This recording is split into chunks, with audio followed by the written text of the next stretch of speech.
What is up, ladies and gentlemen, boys and girls, and welcome into the cafe. Today, we're going to be discussing what Pokemon has done with their vending machines.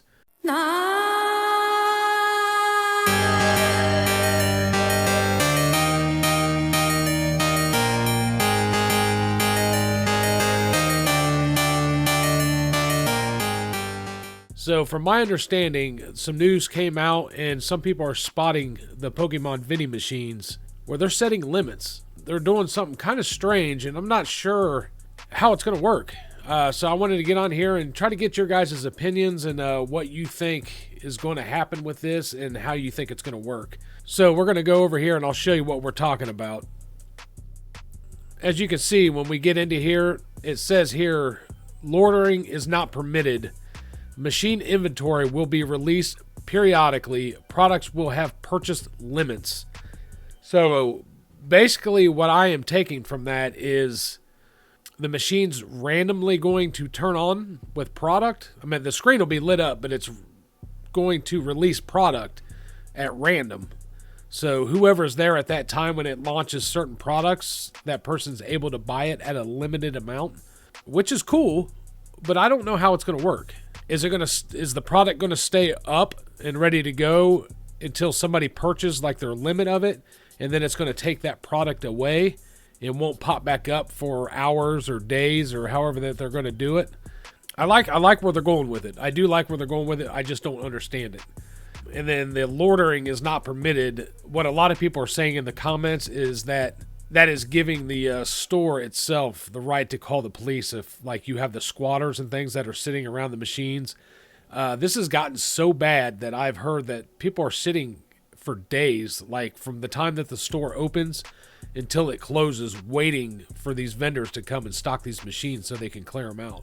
So this is pretty much people's job, is to camp out these machines, take all the 151 bundles, take all the surging sparks, take all the prismatic, and leave whatever's left in there. And it is happening. I was at my local card shop the other day, and some gentleman called up on the phone trying to sell the card shop. He said, hey, I just hit a restock of the vending machine in my local area. He said, I just got lucky seeing the guy stocking it, so I went and bought it out.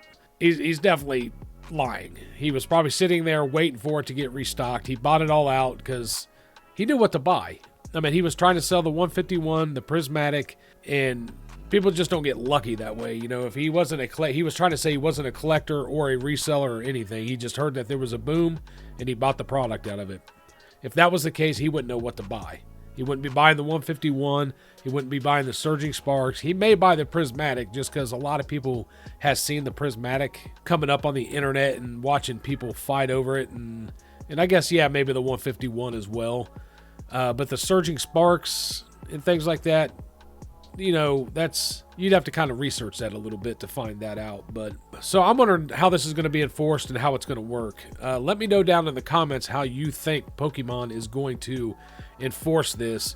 I personally think it's going to have all the products opened up as soon as they stock it. And as soon as somebody goes and buys, like, say, 151 booster bundle, it's going to limit one booster bundle per transaction.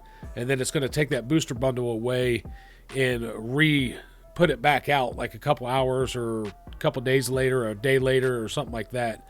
That way somebody else can buy it the next day or that hour. So that'll kind of make people get away from the machine. And then the loitering process is allowing the stores to call the police on people that are sitting around the machines. So it kind of opens up, which the stores should be able to do that anyway. But now that they have this on the machine, it gives them the right to, hey, you're sitting around this machine. We don't want you to. We're going to call the police. We're going to get you out of here.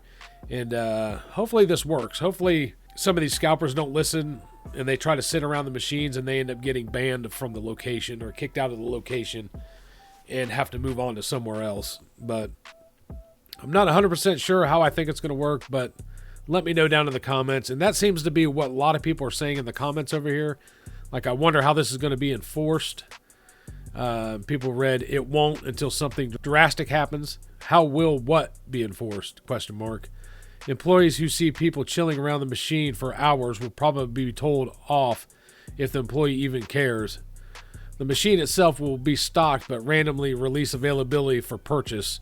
Even purchase with a card likely limit quantities, which could be circumvented by multiple cards. Which I don't think the multiple card thing, I mean, yeah, that's probably what will happen. But somebody's still going to have to sit around the machine until that product restocks. So even if they do that, they could get one bundle, and then they'll have to wait 2 or 3 hours to get another bundle, and then wait 2 or 3 hours to get another bundle. So this will be like an all-week job to try to clear out this machine. And in that meantime, somebody else is going to come up and want to buy product. So he can't just sit there and empty it out, and everybody else is left empty-handed. So this definitely could work. If this is what's going to happen, this definitely could work. It's going to be kind of a headache, though, if somebody buys that bundle and say, I am next in line, or I just randomly show up after the guy buys his bundle. I won't be able to get it because it's going to show sold out. So that's the only headache I see of it, but it should work over time. I guess it'll stop the people from going to these vending machines, or they'll try to show up each day to buy their one or whatever, and as long as you show up at different times of the day, it should work itself out, I think. But a lot of people are saying about time. Good luck trying to enforce it. Most of the comments on here are positive. It should be one purchase per machine. That is not going to stop people from using different methods of payment. That's what a lot of people are saying about the different methods of payment. Who thought of this? It'll be bought up by the same people. Most of these guys have different forms of payment ready, or can just bring cash or whatever. They don't take cash at these machines, so I don't know why he said that they'll bring cash. It's all credit card only or debit card or whatever. And then this person down here says, how's the limit going to work? Different cards, cameras, police. The machines do have cameras on them. Right here is a camera on the actual machine itself. So I don't know if they can use that to try to stop people, but I think it's more there for just in case somebody tries to break into the machine. And there's a lot of people talking about, like, if this ends up happening and then the resellers and the scalpers and stuff get mad enough, they'll end up breaking into the machines or trying to break the machines, blase, which they're going to turn into a flipping job into a felony. So I doubt that's going to happen. I mean, you may get some mad people that may break the machine or something like that. I think it's a good thing.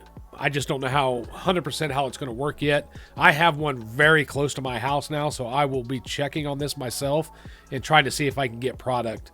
So I think throughout this week, I think I'm going to go there and try to get a prismatic ETB or a 151 bundle or something like that and see if I'm able to get one myself. So when I do that, I will take my camera with me and I'll record the process for you all to see.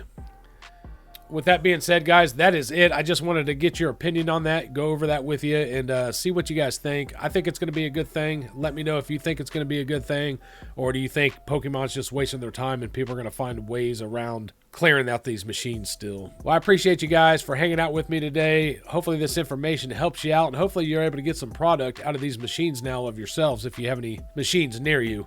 But, all right, y'all. We'll see you in the next one. Love you. See you later.